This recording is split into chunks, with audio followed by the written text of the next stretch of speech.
5 गाथाएं हो गई हैं। व्यवहार सम्यक दर्शन क्या कहलाता है, इसके लक्षण का वर्णन आचार्य भगवान ने किया।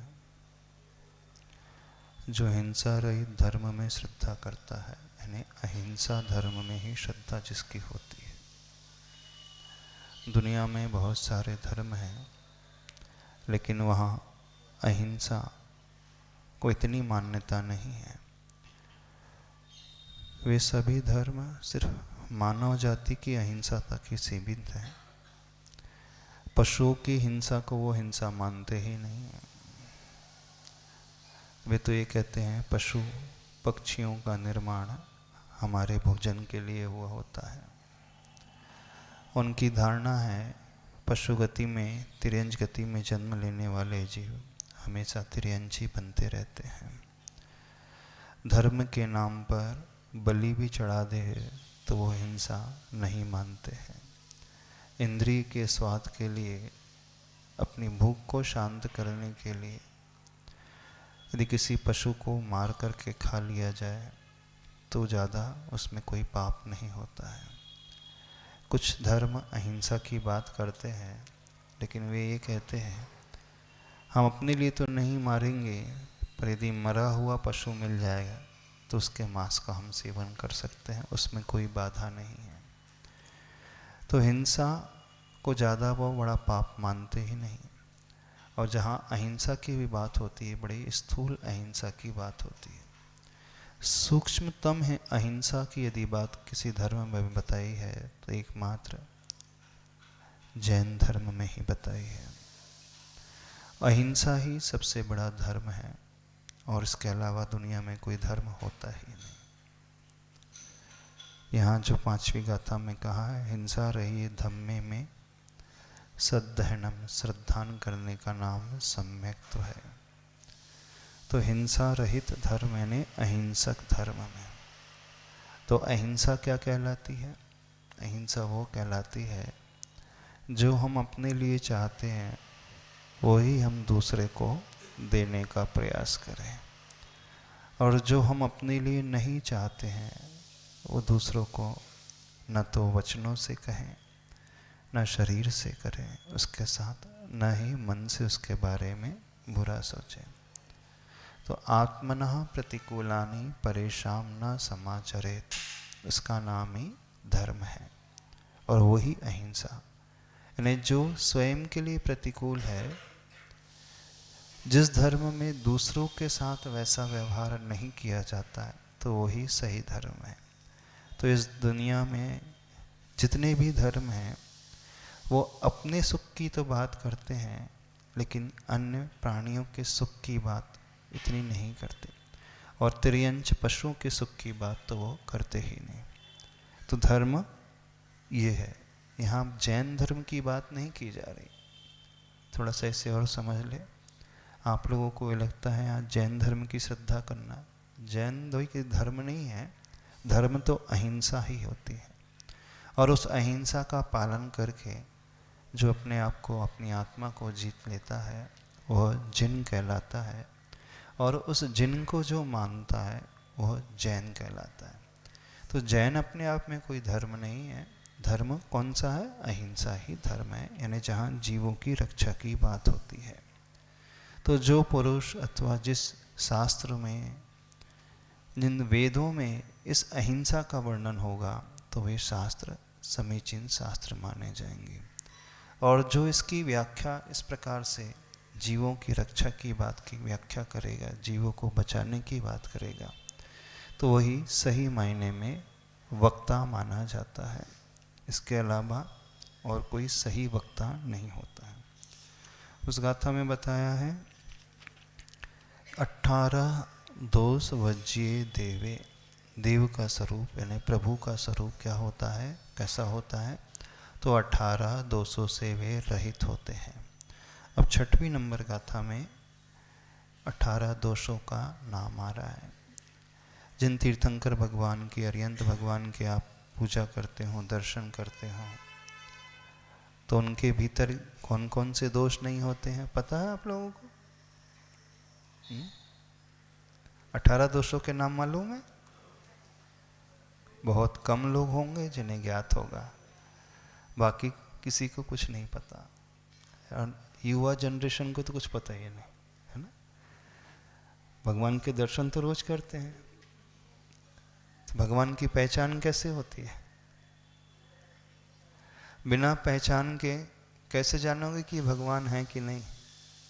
तो एटलीस्ट ये तो ज्ञान होना चाहिए, जिन प्रभु के पास हम रोज जाते हैं दर्शन करने, जिन प्रभु की पूजा करते हैं, जिन प्रभु का अभिषेक करते हैं, गंधोदक लेते हैं, उनकी आइडेंटिटी क्या होती है। बिना आइडेंटिटी के हम कुछ नहीं कर सकते। बिना आई कार्ड के आप कुछ कर सकते हो? यदि आपका आधार कार्ड ना हो क्या होगा? कुछ भी नहीं हो पाएगा। तो आई कार्ड होना बहुत ज़रूरी है। और जिसके प्रति यदि हम समर्पित होना चाहते हैं, जिन्हें हम अपना सब कुछ मानते हैं, जो हमारे आदर्श हैं, जिन्हें हम भगवान कहते हैं, विडंबना ये है कि प्राय श्रावकों को ये ही पता नहीं कि भगवान कैसे होते हैं। नहीं है ना पता, बस देखा देखी किए जा रहे हो, जो आदत पड़ गई वो किए जा रहे हो। तो यहाँ पे आचार्य भगवान बता रहे हैं, वे अरिहंत प्रभु तीर्थंकर भगवान, उनकी पहचान कैसे करें हम? तो उनके भीतर 18 दोष नहीं होते हैं। तो कौन कौन से दोष नहीं होते उनमें? तो इस अगली गाथा में उन दोषों के नाम आ रहे हैं। इन्हें हर व्यक्ति को याद कर लेना चाहिए। आपको दुनिया की सारी वस्तुओं की पहचान है, जो आपके काम में भी नहीं आती उसकी भी पहचान है। बड़ी बड़ी कार कौन सी आती, कैसी होती, उसकी सब जानकारी है। आपके पास होगी, एक कार भी नहीं होगी, इसका सारे नॉलेज है, लेकिन जिनके पास रोज आते हैं उनका ही ज्ञान नहीं है। ऐसी है ना। तो जानो थोड़ा सा। छुतन्न भीरुरोसो, उच्चारण करो। रागो मोहो चिंता जरा रुजा मिच्छु,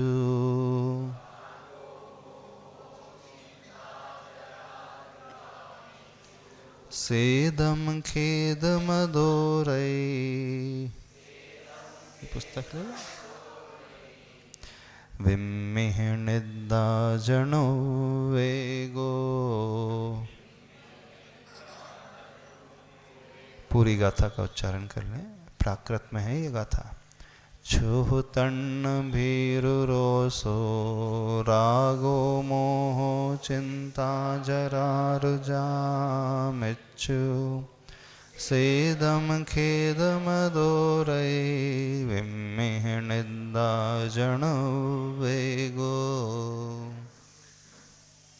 आचार्य सिंह ने इसका हिंदी पद्य अनुवाद किया है। यदि आपको प्राकृत का अर्थ नहीं समझ में आ रहा है तो आचार्य श्री का पद्य अनुवाद पढ़ेंगे तो उसका अर्थ आसानी से समझ में आ जाएगा।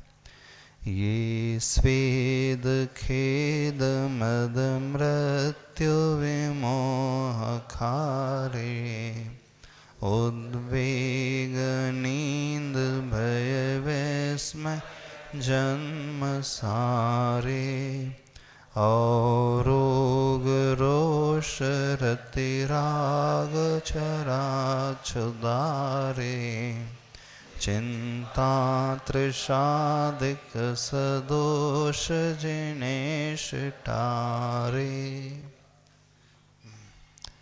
यहाँ इस गाथा में 18 दोषों के नाम हैं। पहला दोष लिखा है छुह। छुह का अर्थ है क्षुधा। आप पूजा करते हो तो अर्घ चढ़ाते हो ना? कौन सा अर्घ चढ़ाते हो?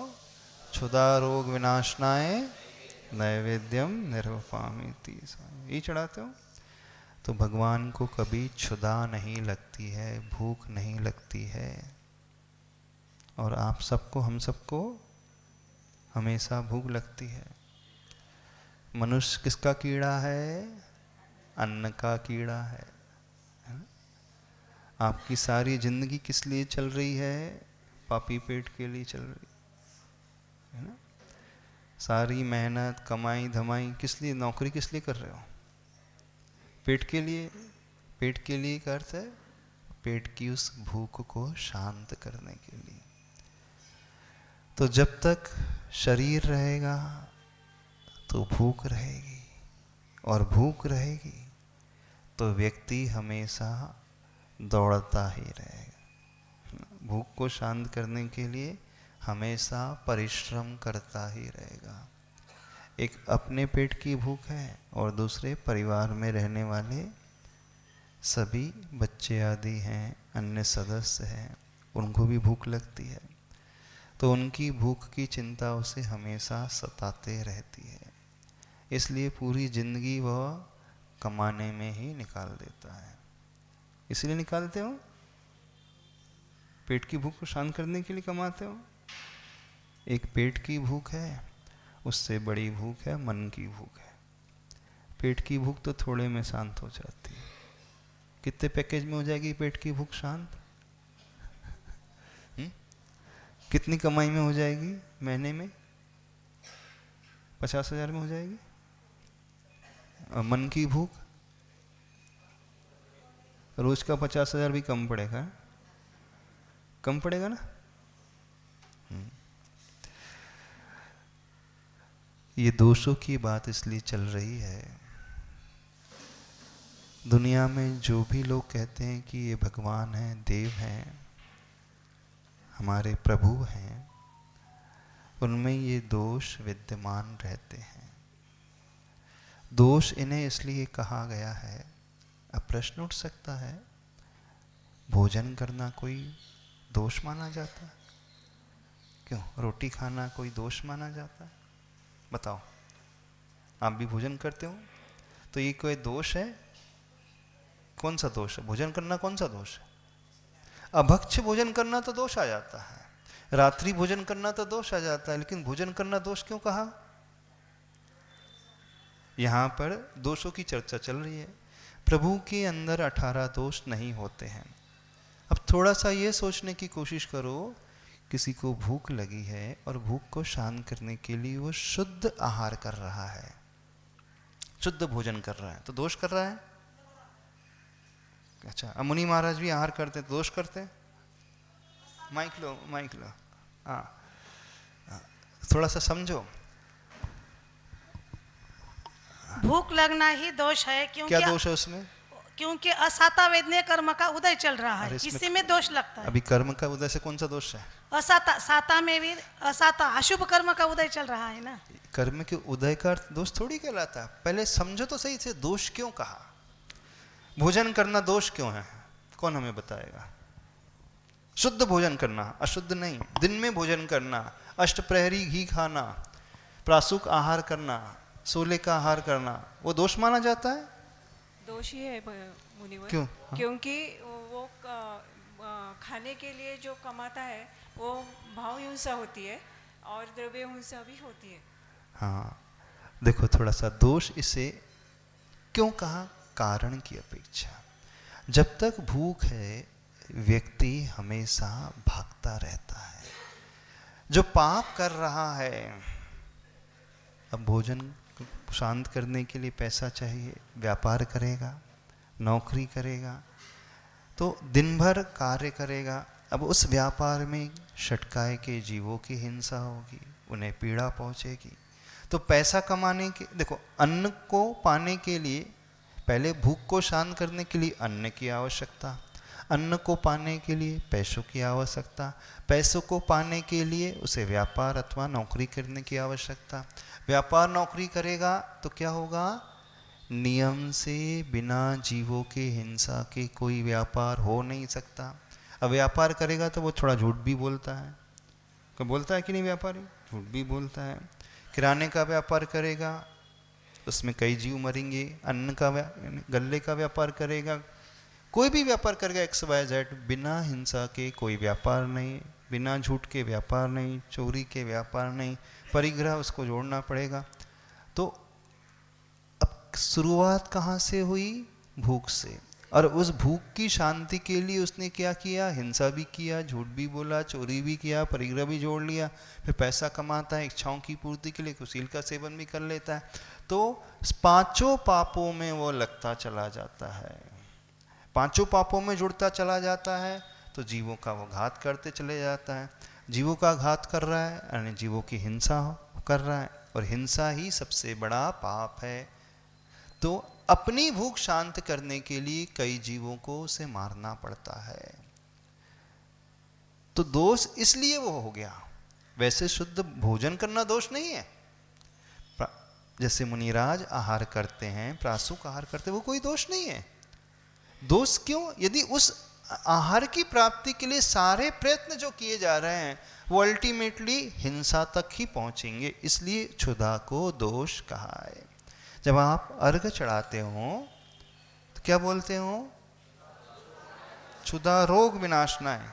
अच्छा, कितनों को लगता है क्षुधा रोग है, बीमारी है? थोड़ा सा बताना। क्षुधा मतलब भूख। भूख बीमारी है कि हेल्थ की निशानी है, स्वस्थ दशा की निशानी है? डॉक्टर क्या बोलते हैं? अच्छी भूख लगना चाहिए। हेल्दी भूख हेल्थ की निशानी है ना। वो क्या बोलते हैं? यदि भूख नहीं लग रही तो बीमारी है। डॉक्टर क्या बोलता? जिसे भूख नहीं लग रही इसका मतलब है बीमार है। जिसे ज्यादा भूख लग रही है तो भी बीमार है, और जिसे लिमिट में भूख लग रही है तो वो स्वस्थ है कि बीमार है? पर यहां पे क्या कहा जा रहा है? मंदिर में आप रोज कहते हैं क्षुधा रोग विनाशनाय, तो फिर भगवान के आगे झूठ बोलते हो ना? झूठ नहीं बोल रहे। रोग कितने लोग मानते क्षुधा को? हाथ खड़े करें। आप तो बल्कि और वर्जिश करते हैं, मेहनत करते हैं, भूख अच्छी लगना चाहिए, करते हैं कि नहीं? अच्छी भूख लगे तो अच्छा रहेगा। रोग कौन मानता है क्षुधा को? कोई नहीं मानता। फिर भी पूजा में रोज अर्घ चढ़ा रहा हूं, क्षुधा रोग विनाशनाय। तो भूख नहीं लगता तो जीवन भर के लिए उपवास कर लो, ऐसा? यदि रोग मानते हैं तो रोग से छुट्टी चाहते हैं। देखो, जिसे कोई बीमारी हो जाती है तो वो क्या करता है? हमेशा भावना करता है कि जल्दी जल्दी मेरी बीमारी दूर हो जाए ना दूर। तो आप ये भावना करते हैं भगवान मेरी क्षुधा समाप्त हो जाए। कौन करता है? सही सही बताओ, कौन करता है ऐसी भावना कि मेरी क्षुधा समाप्त हो जाए? हाथ खड़े करें। कहाँ करते हो आप? तो बल्कि और कहते हो कि अच्छी क्षुधा लगे, अच्छी भूख लगे। कहते कुछ और भावना कुछ उल्टी करते हो। रोग क्यों कहा बताओ? रोग इसलिए कहा है कि जैसे बीमारी हो जाती है, दवाई दी जाती है, फिर वो व्यक्ति स्वस्थ हो जाता है, उसमें जितने बैक्टीरिया हैं, कीटाणु आदि हैं, वो दूर हो जाते हैं और वह स्वस्थ हो जाता है। रोग इसलिए कहा है कि हम जब भोजन करते हैं तो जितनी देर तक उसकी एनर्जी बनी रहती है वो स्वस्थ फील करता है। फिर उसके बाद जब भी एनर्जी लेवल डाउन हो जाता है उसे फिर खाने की आवश्यकता है। यानी बार बार उसे वह शांत करने के लिए आहार को ग्रहण करता है, औषध मान करके। आप लोग औषध मान करके ग्रहण करते हो? भोजन कैसे करते हो? औषध मान करके करते हो? कितने लोग औषध मान करके भोजन करते हैं? कोई नहीं करता। औषध कितनी खाई जाती है? लिमिट में खाई जाती है। अच्छा, औषध खाने की इच्छा किसी को होती? यही भावना है मैं रोज दवाई खाऊं, नहीं होती। तो जो से रोग मानेगा उसकी वृत्ति कैसी होगी? वो लालसा से उसे नहीं खाएगा, टेस्ट लेके नहीं खाएगा। अच्छा, गोली कैसे खाते हो? अच्छे चबा करके खाते हो, एकदम अंदर डालते ताकि टेस्ट ही ना आए। और भोजन भी ऐसे खाते हो कि टेस्ट ही ना आए? ऐसा नहीं होता। भोजन तो टेस्ट लेके खा रहा है। तो जो टेस्ट लेकर के भोजन कर रहा है वो क्षुधा को बीमारी मानता ही नहीं। जो क्षुधा को बीमारी मानेगा उसमें टेस्ट नहीं लेगा, आनंद नहीं लेगा, बस ये सोचेगा किसी तरह भूख शांत होना चाहिए। तो आप लोग रोज झूठा अर्घ चढ़ाते हो ना मंदिर में, झूठा अर्घ तो चढ़ा रहे हो। आप मान ही कहाँ रहे क्षुधा को रोग, आप तो मान रहे हो हे भगवान मैं ये नैवेद्य चढ़ा रहा हूँ, फिर यहाँ से जाकर के बढ़िया पराठे मिलना चाहिए, ब्रेकफास्ट में क्या मिलना चाहिए, क्या मिलना चाहिए। भावना क्या होती है, आज लंच में क्या बना होगा, यही है ना। तो जिसके मन में पूजा करते समय अथवा पूजा के बाद ये भाव आ रहा है, इसका मतलब है उसका वो अर्घ चढ़ाना झूठा है ना,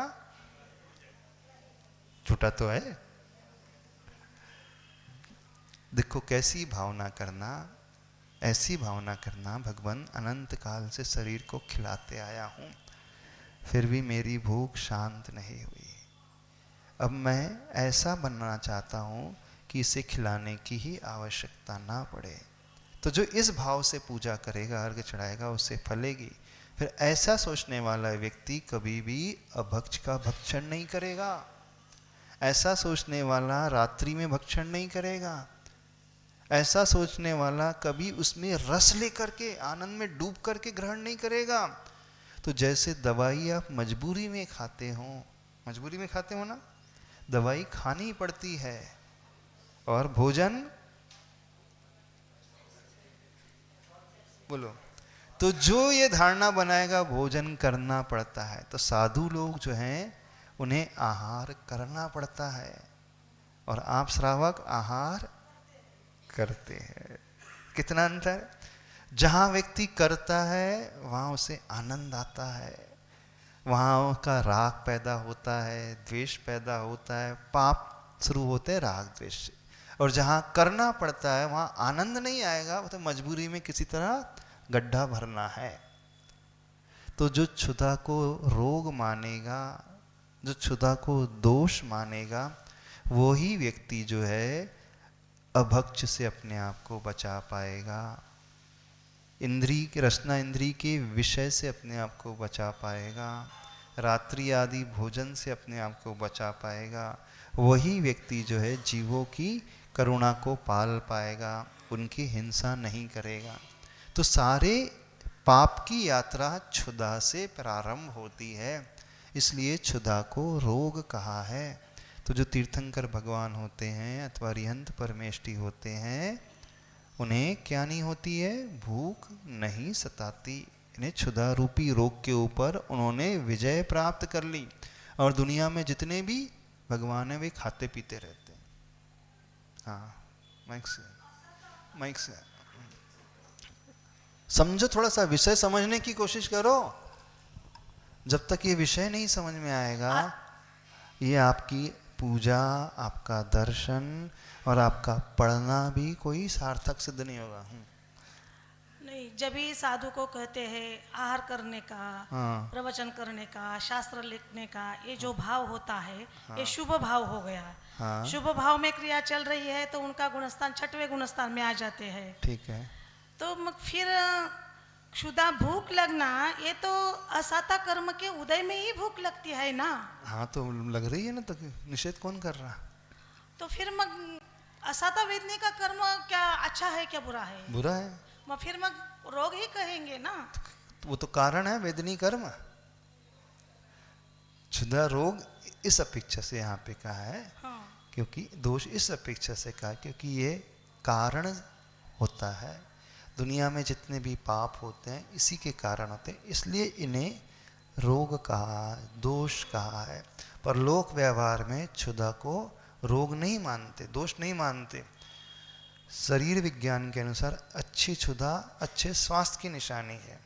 जब हम इसे रोग मानेंगे तभी हमारे मन में उस भूख के प्रति, अभक्ष के प्रति ग्लानि का भाव पैदा होगा, और हम उतना ही भोजन करेंगे जितना शरीर को आवश्यक होगा।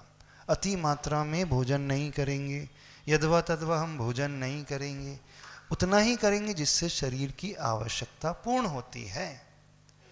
तो जिसको यह ज्ञान नहीं होगा उसकी गृद्धता बढ़ती है और वो सब गलत कार्य करता है।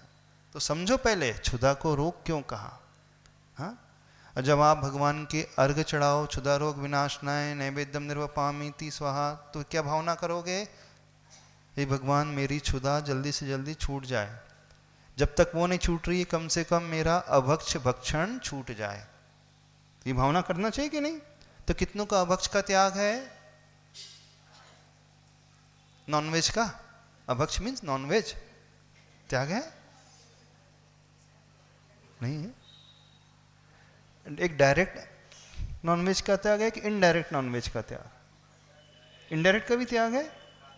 इनडायरेक्ट मीन्स जो उसमें नॉनवेज कंटेंट इंग्रेडिएंट्स के रूप में मिला रहता है, जैसे फास्ट फूड है, जंक फूड है, चाइनीज़ फूड है, चॉकलेट्स है, आइसक्रीम है, ब्रेड है, बटर है, बिस्किट्स है, पाव है। इसमें क्या है? एक एनिमल कंटेंट मिला रहता है ना, तो वो नॉनवेज हो गया इनडायरेक्ट। और दूसरा इनडायरेक्ट नॉनवेज कैसा हो गया? जो भोजन मर्यादा से बाहर हो गया तो कैसा हो गया? वो भी अभक्ष हो गया। अभक्ष हो गया का अर्थ क्या हुआ? उसमें कई जीवों की उत्पत्ति हो गई। तो कितने लोग जो है मर्यादा के बाहर का भोजन करते हैं? अच्छा, कितने लोग मर्यादा वाला भोजन करते हैं? हाथ खड़े करें। देखो, मर्यादा वाला भोजन करने वाले 4-6 ही है। इसका मतलब सब अभक्ष का भोजन कर रहे हैं। आटे की मर्यादा 5 दिन की, और आपका आटा चल रहा है आशीर्वाद ब्रांड का। अच्छा, आपका आटा चल रहा है 8 दिन वाला, 10 दिन वाला। इसका अर्थ क्या हुआ? उसमें कई जीव पैदा हो गए, और जितने जीव पैदा होते हैं उतना टेस्ट अच्छा आता है। जितना पुराना अचार होता है उतना टेस्ट अच्छा आता है ना। आम का अचार, नींबू का अचार, कौन सा अच्छा लगता है? सही से बताओ, कौन सा अच्छा लगता है? जितना पुराना होता है अच्छा लगता है ना। तो आपको कौन सा अच्छा लगता है? जितना बासा भोजन है, जितना पैक्ड फूड है, जितना जंक फूड है, 3 महीने पुरानी पैकिंग वाला अच्छा लगता है कि नहीं? नमकीन है सब। तो सबको आनंद किस में आता है? जीवों के समूह को खाने में आनंद आता है। तो जो करुणावान होगा वो क्या करेगा? वो अभक्ष का त्याग कर देगा। तो कितने लोग अभक्ष का त्याग करने को तैयार हैं? देखो, इतनी महिलाएं, वो भी हाथ नहीं खड़े करे। हम अभक्ष का त्याग नहीं कर पा रहे हैं। अभक्ष का त्याग मतलब मर्यादित भोजन करना। अरे घर घर में चक्की, अपना आटा आप पीस सकते हैं। सोचो, विचारो, स्वाध्याय का क्या लाभ है? सिर्फ पढ़ना नहीं है। स्वाध्याय का लाभ है अपनी जिह्वा को जीतना, है ना। जो गृद्धता है, टेस्ट के पीछे भाग रही, क्योंकि सारी हिंसा जो होती है उस टेस्ट के पीछे होती है। तभी तो आपको मर्यादा वाला भोजन नहीं सुहाता। आपको कौन सा सुहाता है? पैक्ड फूड चाहिए, फास्ट फूड चाहिए, है ना, जंक फूड चाहिए। वो अच्छा लगता है ना, टेस्टी रहता है। और ये महिलाएं जो सब आलसी हैं, कौन पीसे रोज 3-3 दिन में आटा, 5 दिन में। तो हम एक बार पीस ले तो 15 दिन तक चलता है। जितनी भी बैठी सब ऐसी हैं। तो व्यक्ति पाप करता है, एक तो रसना इंद्री के वश में आकर, और एक आलस के कारण, प्रमाद के कारण। अब कौन रोज चक्की साफ करे 3 दिन में, 5 दिन में? हम तो महीने में एक बार साफ कर लेते हैं, इसलिए चलता है। हमारी प्रतिमा थोड़ी है, हमें तो सब चलता है। भले ही आपकी प्रतिमा ना हो, लेकिन करुणा का भाव होना चाहिए। आपको वो आटा नहीं, आटे में इल्ली नजर आना चाहिए। क्या नजर आना चाहिए आटे में? तो जिसे इल्ली नजर आएगी आटे में, मैदा में, तो खाएगा वो? बताओ, आपने मैदा छान ली और उसमें इल्लियाँ आ गई, तो खाओगे? तो कुछ इल्लियाँ जो है थोड़ी बड़ी हो जाती तो दिखती हैं, जो छोटी होती तो दिखती नहीं है। तो आपका क्या मतलब है कहना है? अब जो दिखती नहीं तो चलता है हमें, है ना। जब तक दिखे नहीं तब तक क्या मतलब? तो आप कब छोड़ोगे? जब उसमें चलती हुई लड़ नजर आएंगी तब आप त्याग करोगे, क्योंकि आलसी जो ठहरे, है ना। समझो, क्षुधा के कारण कितने पाप होते हैं। तो प्रभु के भीतर कौन सा दोष नहीं होता है? क्षुधा। दूसरा है तण्ण। तण्ण का अर्थ है, संस्कृत में बोले तृषा, यानी प्यास।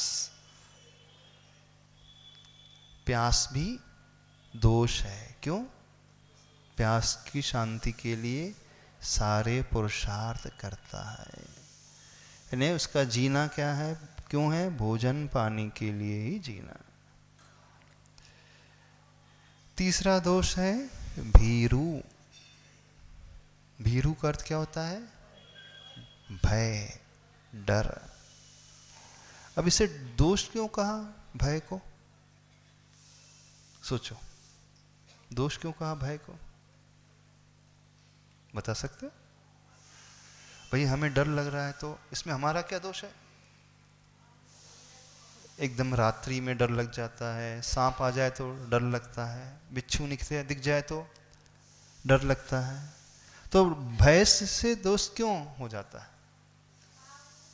हाँ, देखो, भय को दोष इसलिए कहा है क्योंकि जो भयभीत होता है व्यक्ति, वो कुछ भी कर सकता है अपने को बचाने के लिए। झूठ भी बोलता है ना? झूठ कब बोलते हैं व्यक्ति? क्रोध, लोभ, भीरुत्व, हास्य के उदय से। तो वो अपनी रक्षा करने के लिए, अपनी जान बचाने के लिए झूठ भी बोलेगा। अपने को बचाने के लिए फिर क्या रखेगा? वो पिस्तौल रखता है। जितने भी लोग, व्यापारी लोग लाइसेंस लेते हैं पिस्तौल का, ज्वेलर्स लोग हैं, मनी लेंडर लोग लाइसेंस ले लेते हैं, बड़े बड़े आदमी लाइसेंस ले लेते हैं शहरों में पिस्तौल का। गांव में क्यों लेते हैं बताओ? डर है कहीं चोरी ना हो जाए, डाका ना पड़ जाए, कोई लूट ना ले। तो व्यक्ति शस्त्र कब रखता है? जब स्वयं भयभीत होता है तो वह शस्त्र अस्त्र रखता है अपने पास, और फिर शस्त्र अस्त्र रखेगा तो फिर उससे हिंसा शुरू हो जाएगी। हिंसा होगी तो पाप हो गया। तो वो हिंसा का पाप, उसमें कारण क्या बना? भय। भय के कारण वो झूठ बोलता है, भय के कारण वो शस्त्र रखता है, भय के कारण वो दूसरों को मारता है।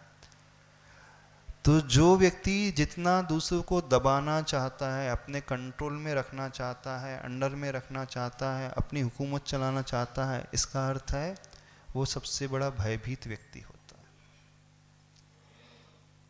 उसको क्या डर है? यदि मैं जब दबाऊंगा नहीं तो वो मुझे दबाने लगेगा, इसलिए मैं उसे दबा करके रखता हूं। एक बड़ा आदमी, बड़ा राष्ट्र, हाँ, सबको दबा करके रखेगा। क्यों? यदि मैं बड़ा नहीं हूंगा तो दुनिया बढ़ जाएगी, इसलिए मैं बड़ा हूं, इसलिए मुझे सब वेपन्स को सेल करना है। देखना उसकी मेंटलिटी समझना क्या रहती है, लॉजिक समझना। अमेरिका है, सबको शस्त्र बेच रहा है, तो सबसे ज्यादा वो निडर है कि सबसे ज्यादा भयभीत है? भयभीत है वो। किस बात का भय है? मेरा स्टेटस नहीं जाना चाहिए, एक नंबर की पोजीशन नहीं जाना चाहिए। मैं बड़ा रहूंगा तो सारी दुनिया मुझे मानेगी, मैं बड़ा रहूंगा तो सारी दुनिया मुझसे शस्त्र खरीदेगी, मैं बड़ा रहूंगा, डॉलर की पोजीशन अच्छी रहेगी तो सब मेरे अनुसार चलेंगे। तो अब वो क्या करता है? सारी दुनिया को शस्त्र सप्लाई कर रहा है, मिसाइल बेच रहा है, बम बेच रहा है। अब उस मिसाइल से, बम से हजारों जीवों की हिंसा हो रही है। अब देखना मेन कारण क्या था? भय। एक होता है मेरी जान ना चले जाए, दूसरा भय होता मेरी स्टेटस जो है डाउन ना हो जाए, मेरा नाम छोटा ना हो जाए, मेरी पोजीशन छोटी ना हो जाए, मेरी पोजीशन, मेरा पद ना चला जाए, मेरा अध्यक्ष का पद नहीं चला जाए। अब मेरी पोजीशन बनी रहना चाहिए तो क्या करना पड़ेगा? सबको अपने अंडर में रखना है, अपने नीचे रखना है। अब सब अंडर में कैसे रहेंगे? सब मुझे वोट कैसे देंगे? तो फिर वो रिश्वत देगा। नेता जो होता है रिश्वत देता है, फिर क्या? शराब पिलाता है। वो करता है कि नहीं? क्यों करता है? शराब इसलिए पिलाता है, रिश्वत इसलिए देता है, फिर ये मुझे वोट देंगे, ये वोट देंगे तो मैं जीत के आऊँगा, मैं जीत के आऊँगा तो मैं टॉप में बना रहूँगा। तो मेरा पद ना छूट जाए, इसका भय जिसे रहता है वो ये पाप करता है। तो भय कैसे दोष है, इस बात को समझो, क्योंकि भय के कारण ये दुनिया सारे पाप कर रही है। भय का अर्थ ऐसा लगता है कि वो सबसे कमजोर है, वो सिर्फ अपने बचाने के लिए कर रहा है, बचाने के लिए नहीं, भय के कारण वो सारी क्रिया करना शुरू कर देता है। इसलिए यदि हमारे भीतर भय है तो हम कुछ भी कर सकते हैं। तो जो निर्भय होता है वही व्यक्ति पाप से ऊपर उठा हुआ होता है, क्योंकि उसने रूट कॉज को समाप्त कर दिया, उसने उसे हटा दिया। तो भय को दोष कहा है। दुनिया में जितने भी देवी देवता हैं, एक के पास तलवार है, एक के पास गदा है, एक के पास त्रिशूल है, एक के पास धनुष बाण है, एक के पास डंडा है। क्यों रखते हैं वो शस्त्र? क्यों रखते हैं? डरे हुए, कोई हमारे लिए मारने के लिए ना आ जाए, डराने के लिए नहीं।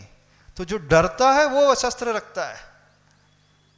कहने में आता है कि मैं डराने के लिए रख रहा हूं, डराने के लिए नहीं, अपनी रक्षा के लिए रख रहा है वो।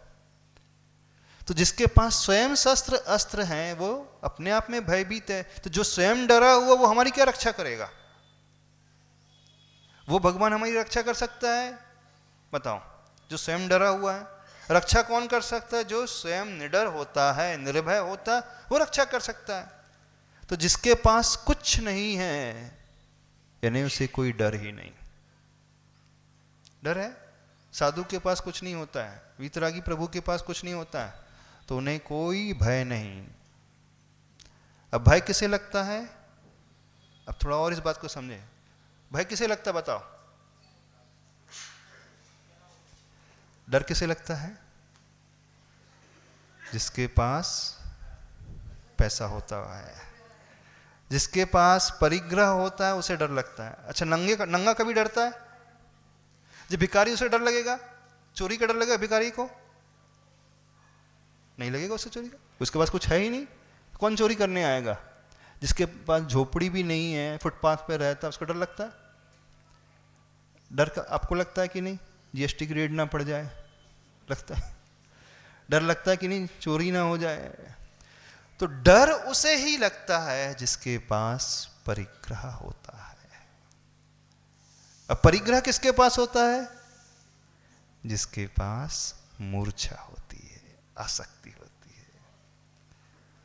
तो जिसके पास मूर्छा होगी तो वो पैसा जोड़ेगा, परिग्रह जोड़ेगा। परिग्रह आएगा तब उसकी सुरक्षा के लिए उसको अस्त्र शस्त्र चाहिए, फिर अस्त्र शस्त्र चाहिए तो फिर हिंसा शुरू हो गई। तो इनका कारण कहाँ से हुआ शुरू? भय से। तो यदि हम भयभीत हैं तो समझना बहुत बड़ा दोष है। साधु हमेशा निर्भय होते हैं, सम्यक दृष्टि जीव हमेशा निर्भय होता है, उसे कोई डर नहीं लगता। क्यों डर नहीं लगता? क्योंकि उसका कुछ अपना है ही नहीं। जिसका अपना नहीं होता उसे कोई डर नहीं लगता। जिसके पास फूटी कौड़ी नहीं होती उसे कोई डर नहीं लगता। डर उसे लगता है जिसके पास बहुत हो, अथवा जिसके पास बहुत सारे लोग हों।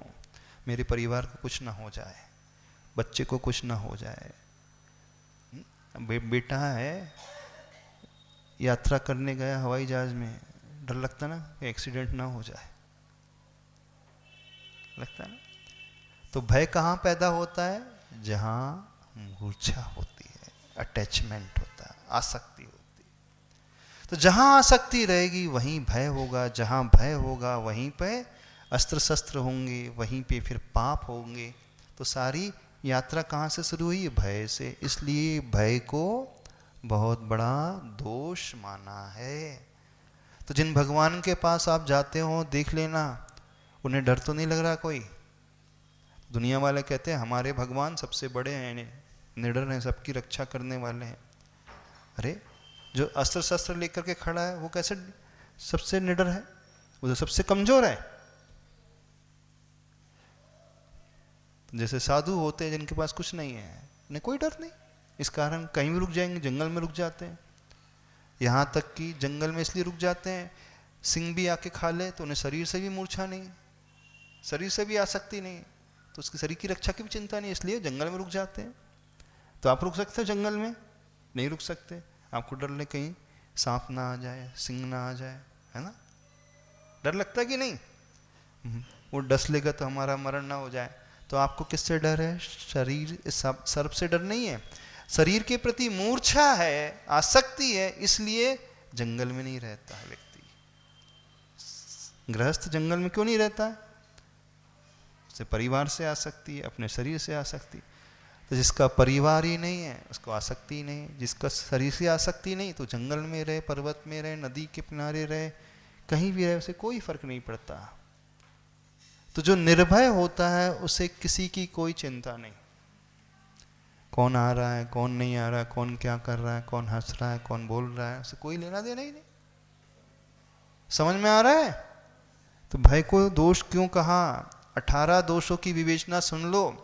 वैसे नाम तो बहुतों के याद होंगे, लेकिन कारण है ये दोष। इस कारण को जो नहीं समझेगा उसे अच्छे से विषय नहीं समझ में आएगा, और जो इन कारणों को अच्छे से समझ लेगा फिर उसकी श्रद्धा बहुत मजबूत हो जाएगी। तो तीसरा दोष है भीरु, भय। तो जिनेंद्र प्रभु के अंदर भय नहीं होता है।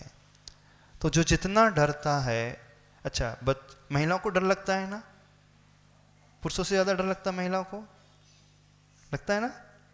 क्यों डर? किससे डर लगता है? किसका डर लगता है और क्यों लगता है? बताओ। आसक्ति है, मूर्छा ज्यादा होती है, आसक्ति ज्यादा होती, तो वो छूट ना जाए, वो चला ना जाए, इस कारण डर है, इस कारण पतन होता है। तो इसलिए कहा जाता है सम्यक दृष्टि जीव निर्भय होता है। जो निर्भय होगा इसका अर्थ है उसकी आसक्ति भी नहीं होगी, वो कहीं भी रहे उसे कोई फर्क नहीं। साधु रात के अंधकार में 12 बजे कड़कती अथवा जहाँ लू वो हवा चल रही है ठंडी ठंडी, तो भी कोई फर्क नहीं पड़ता। शेर चीता भालू जंगल में, सर्प हैं कोबरा हैं, कोई फर्क नहीं, कि आसक्ति शरीर से भी नहीं। तो आपको यदि डर लग रहा है तो समझना कहीं ना कहीं आसक्ति गहरी है। तो एक आसक्ति शरीर की, एक आसक्ति परिवार की, एक आसक्ति धन वैभव की, और एक आसक्ति पद की, एक आसक्ति नाम की। मेरा नाम मिट ना जाए, उसको मेंटेन करना है। मैं पूर्वजों से आ रहा हूं, मेरे पूर्वज ये करते आए हैं, उनकी छवि मिट ना जाए इसलिए मेंटेन करके रखना है। मेरा पद ना छूट जाए इसलिए वो सब गलत काम करने लगता है, सारे पाप करने लगता है। चौथा दोष रोषो, रोष करना। रोष करने का अर्थ क्या हुआ? राग नहीं, क्रोध करना, रुष्ट हो जाना, क्रोध में आग बबूला हो जाना, तो दोष है ही ना। जिसको रोष आता है, क्रोध आता है, क्रोधी व्यक्ति फिर किसी को नहीं देखता, सबको निपटा देता है। निपटा देता है ना। जिसको बहुत तीव्र रोष आता है ना, कृष्ण लेश्या, खानदान को निपटा देता है, वो सबसे बदला ले लेता है, किसी को नहीं छोड़ता वो। तो जिसे तीव्र रोष आ रहा है, क्रोध आ रहा है, तो अपने आप ही हिंसा करता ही है। दूसरों की हिंसा नहीं करता, वो स्व की भी हिंसा करता है कि नहीं? जिसको तीव्र गुस्सा आता है उसको बीपी बढ़ जाता है, उसका ब्लड जो है कम होने लगता है, उसके होंठ कांपने लगते हैं, आंखें लाल हो जाती है, उसके सेल्स जो हैं शरीर के, अपने शरीर के कोशिकाएं डैमेज होने लगती हैं। क्रोधी व्यक्ति अब जल्दी भी बीमार पड़ने लगता है, फिर उसको हाइपरटेंशन होने लगता है। तो कई बीमारी क्रोध के कारण उसे स्वयं घिरने लगती है। तो वो रोष व क्रोध दूसरों की ही हानि नहीं करता, स्वयं की भी हानि करता है, स्वयं का भी वह घात करता है। तो रोष क्रोध यह दोष है। दुनिया में इतने सारी देवी देवता हैं, है ना, उनकी आरती न उतारो, उन्हें गाली दे तो क्या हो जाता है? वो अभिशाप दे देते ना। तो जो अभिशाप दे रहा है, चिल्ला रहा है, इसका अर्थ उसके भीतर क्रोध है, और आपको भी गुस्सा आता है, उससे भी गुस्सा आ रहा है, फिर दोनों में क्या अंतर हुआ? तो जो भगवान होते हैं उन्हें कभी भी क्रोध नहीं आता है, चाहे उनकी आरती उतारो चाहे उन पर तलवार से प्रहार करो, चाहे जलती हुई सिगड़ी उनके सिर पे रख दो, चाहे तलवार से काट दो, चाहे अग्नि लगा दो शरीर को, चाहे उन पर थूक दो, चाहे कितने भी भीषण उपसर्ग करो, उसका प्रतिकार नहीं करते हैं। न पूजयार्थस्त्वयि वीतरागे न निंदया नाथ विवांत वैरे। तो जो भगवान होते हैं उन्हें कभी गुस्सा नहीं आती। उन्हें गाली भी देंगे तो रूठेंगे नहीं, वो अभिशाप नहीं देंगे। और जो अभिशाप दे रहा है वो भगवान नहीं होता, वो कौन होता? संसारी होता है। जैसे आपको भी गुस्सा, आपकी भी कोई आज्ञा ना माने अथवा कोई आपसे कुछ कह दे तो गुस्सा आती है ना, और उन्हें भी गुस्सा आ रही, तो फिर आप में उनमें क्या अंतर रहा? तो जो देवता होते हैं, प्रभु जो होते हैं, वो क्रोध रूपी दोष से रहित होते हैं। 5वां दोष है, क्या लिखा? रागो। सबसे बड़ा दोष कौन सा दोष है? सबसे बड़ा राग। अच्छा, क्रोध बड़ा है कि राग बड़ा है? बोलो। गुस्सा खतरनाक है कि राग खतरनाक है? क्या खतरनाक है? राग। राग में तो अच्छा दिखता है व्यक्ति। राग ज्यादा खतरनाक कि गुस्सा ज्यादा खतरनाक? राग के क्रोध भी तो भाव भाव में बैर रहता है, खतरा नहीं है क्या? कमट का बैर भाव भाव तक का था कि नहीं? 10 भाव तक चलता था कि नहीं? चला था। राग खतरनाक कि देश को क्रोध खतरनाक? बताओ जल्दी। दोनों में, दोनों खतरनाक तो हैं, पर दोनों में ज्यादा खतरनाक कौन? कितने लोग राग को खतरनाक मानते? तो कब छोड़ रहे हो राग?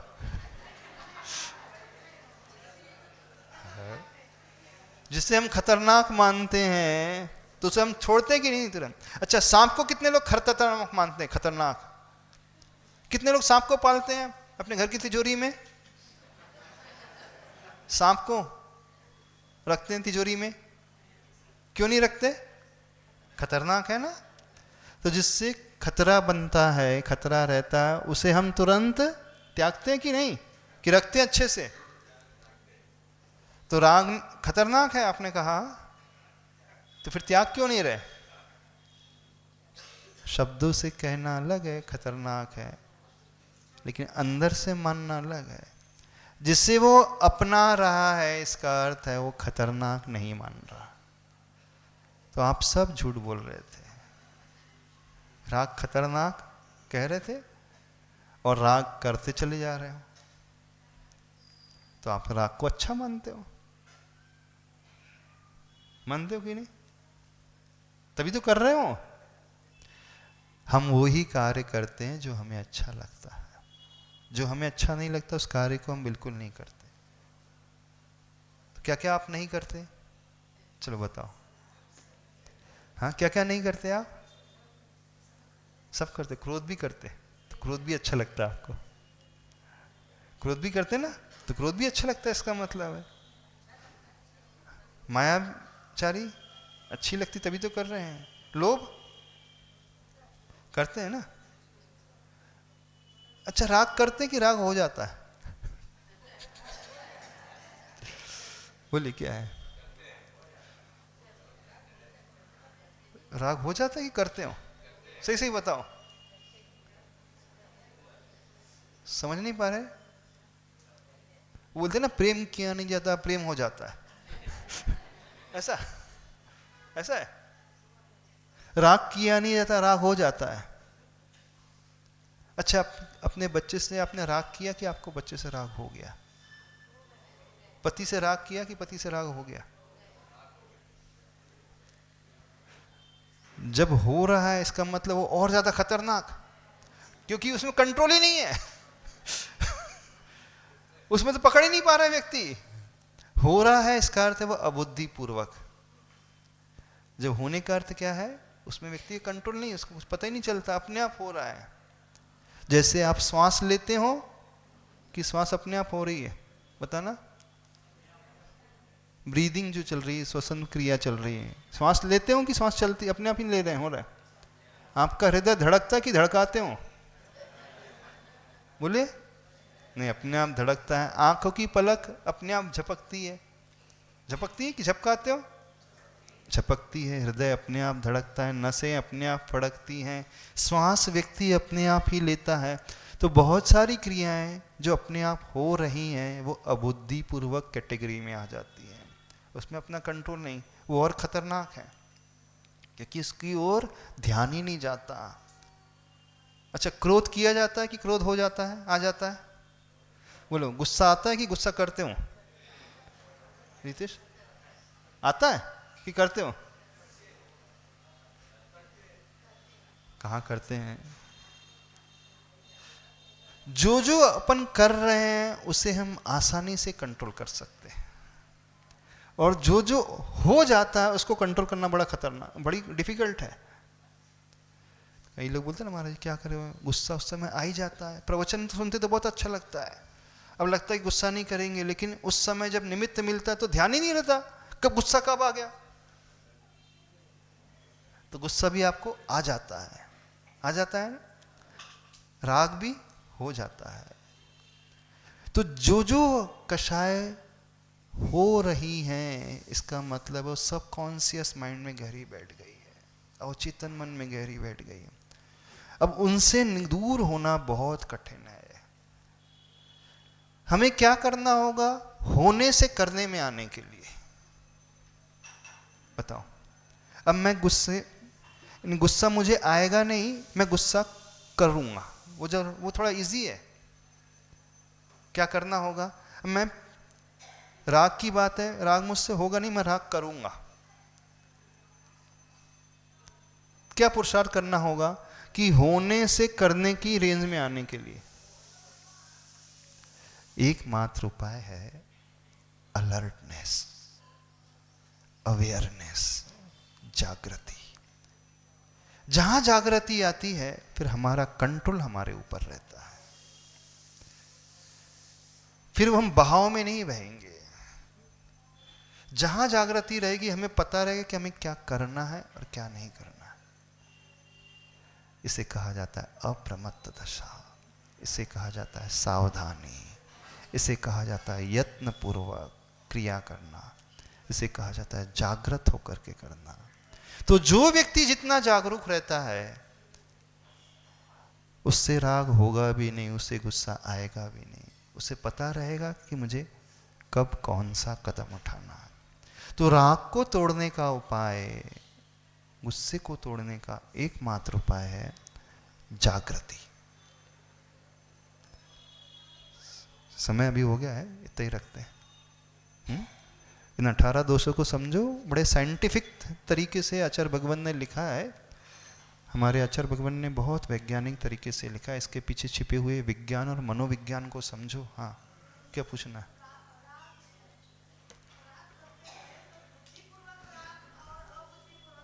हाँ,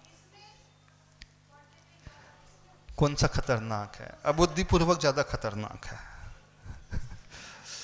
क्योंकि अबुद्धिपूर्वक बुद्धिपूर्वक से ऊपर की स्टेज है, उसमें हमारा कंट्रोल ही नहीं, हम बह जाते हैं। जैसे बाढ़ में हमारा कंट्रोल नहीं आता ना, हम बह जाते हैं। जब नदी का फ्लो कम रहता है तो हम आसानी से तैर करके पार कर सकते हैं। बन तो दोनों में ही चल रहा है। अबुद्धिपूर्वक का अर्थ है कि हम इतने ज्यादा रचपच गए हैं, हमें ही नहीं पता चलती कब राग कर बैठते हैं, कब राग हो जाता है, कब देश हो जाता है, कब क्रोध हो जाता है। इतना ज्यादा वो रचपच जाता है ना, वो हो जाता है। इस विषय को कल अच्छे से डिटेल में समझा देंगे। बोलिए आचार्य भगवान कुंद कुंद देव की जय। बोधि समाधि परिणाम शुद्धि स्वात्मोपलब्धि शिव शौक सिद्धि चिंतामणिं चिंतित वस्तुदाने त्वां वन्दमानस् ममास्तुते।